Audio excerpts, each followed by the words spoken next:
A family in Texas put a house on the market after their father passed in early 2024.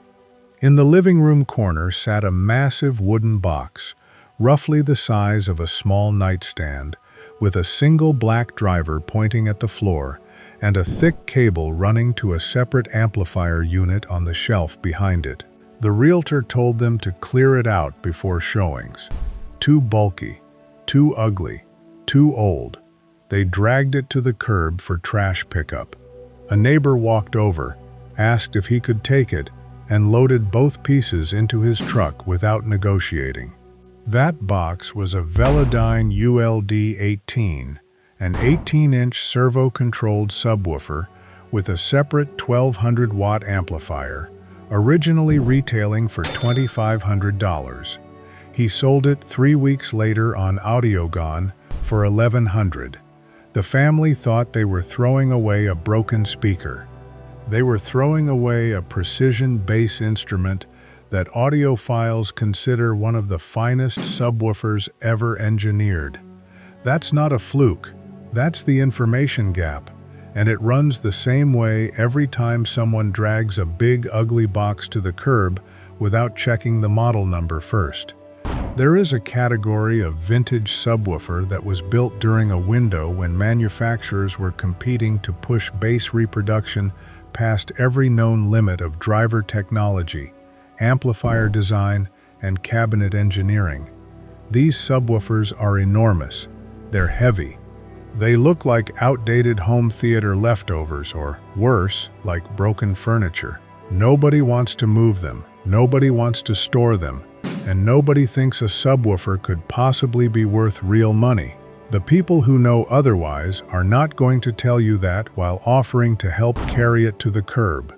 So here are 10 subwoofers that look like junk and sell like serious audio equipment, starting from the bottom and building to the one that could pay for a vacation. Number 10. The Cerwin Vega LW15. Cerwin Vega is the brand people associate with college parties and rattling trunk lids. Nobody takes them seriously in an audiophile context. That reputation is the entire reason the LW15 gets donated, scrapped, and curb-picked for free. But the LW15 was not a party speaker. It was a dedicated passive subwoofer with a 15-inch long-throw woofer, a heavy MDF cabinet with internal bracing, and a low-frequency extension that reached into the mid-20s.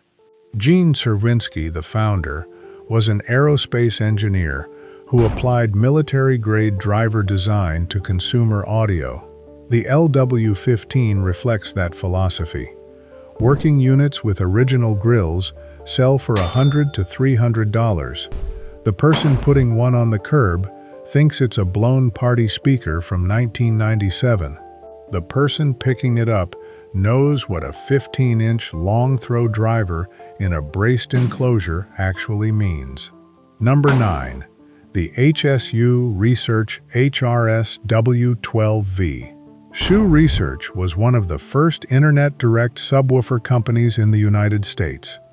No showrooms, no retail markup, no brand recognition outside the audiophile forums where it was worshipped. The HRS W12V used a 12-inch driver in a massive vented cabinet that looked like a particle board box someone forgot to finish. It shipped in a plain cardboard carton with no branding. Everything about it screamed DIY project, and it outperformed subwoofers costing 3 times as much. Working units sell for $150 to $400. You'll find one in a garage looking like homemade furniture. The person selling it has never heard of Shu. The person buying it has been searching for one for months. If you've recognized even one of these so far, hit like, because the prices are about to climb fast. Number 8. The M&K MX5000 THX. Miller and Kreisel Sound Corporation built some of the most respected studio monitors and subwoofers in the professional audio world. Their equipment was used in mastering facilities, film mixing studios, and THX-certified home theaters from the late 80s through the early 2000s. Then the company went bankrupt.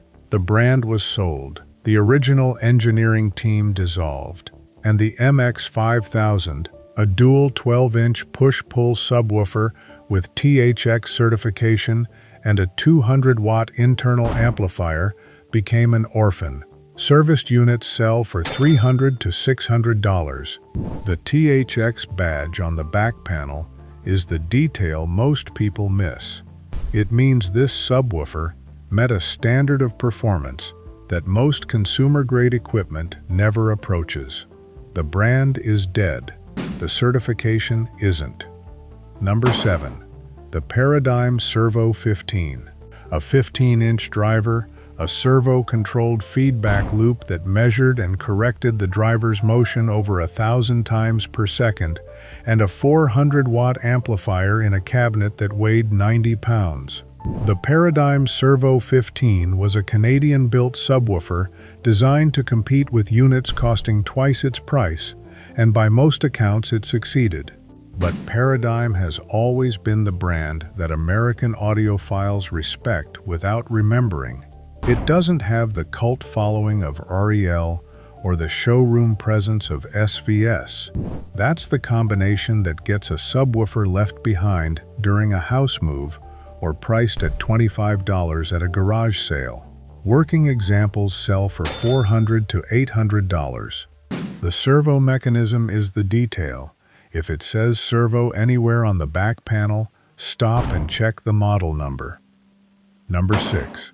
The Sunfire True Subwoofer Signature. Designed by Bob Carver, the same engineer who founded Phase Linear and changed the amplifier industry in the 70s.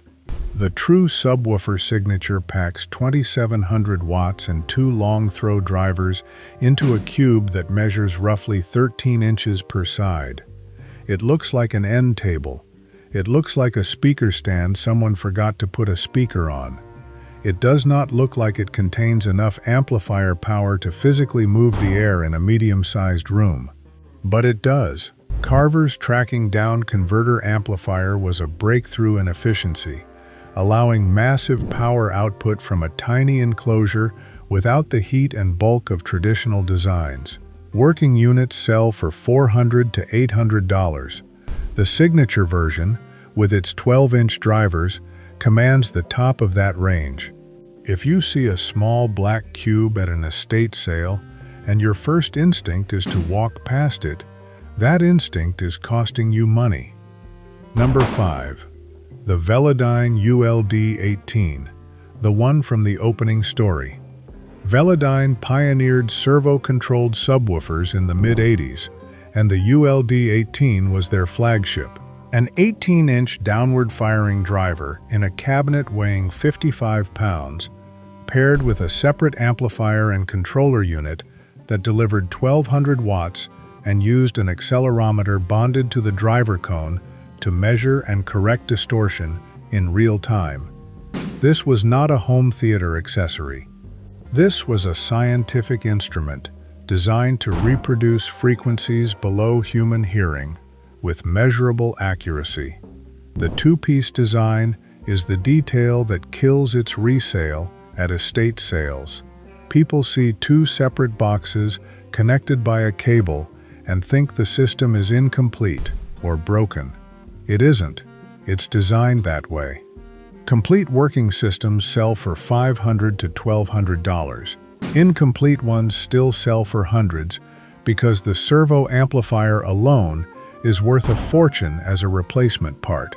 Now pay close attention, because the last 4 are where the list stops being about deals and starts being about the kind of money that makes you glad you watched this far. Number 4. The REL Stadium 3. Built in Wales by a company that treats subwoofers the way Swiss watchmakers treat movements. REL's philosophy has always been that a subwoofer should disappear into a stereo system, extending the bottom octave without announcing its presence. The Stadium 3 was their flagship for years, a massive cabinet with a 10-inch forward-firing driver, a 12-inch downward-firing passive radiator, and a 300-watt MOSFET amplifier. It weighs over 60 pounds and looks like a piece of old wooden furniture. The real walnut veneer and the rounded edges make it look dated, like something from a 90s living room that nobody updated. Serviced units sell for $600 to $1,500. REL's brand recognition in the general public is nearly zero. Among audiophiles, it's among the most respected names in bass reproduction. That gap is where every estate sale bargain lives. Number 3. The Martin Logan Descent. Martin Logan is famous for electrostatic panels, not subwoofers. That confusion is worth money. The Descent used 3 10-inch aluminum cone woofers arranged in a force-balanced configuration so that the cabinet itself experienced zero net vibration during playback. A 200-watt amplifier per driver, 600 watts total, with a built-in crossover and room correction circuitry that was years ahead of its time. It retailed for over $2,000 new. The cabinet is tall, cylindrical, and strange-looking. It doesn't resemble any subwoofer most people have ever seen.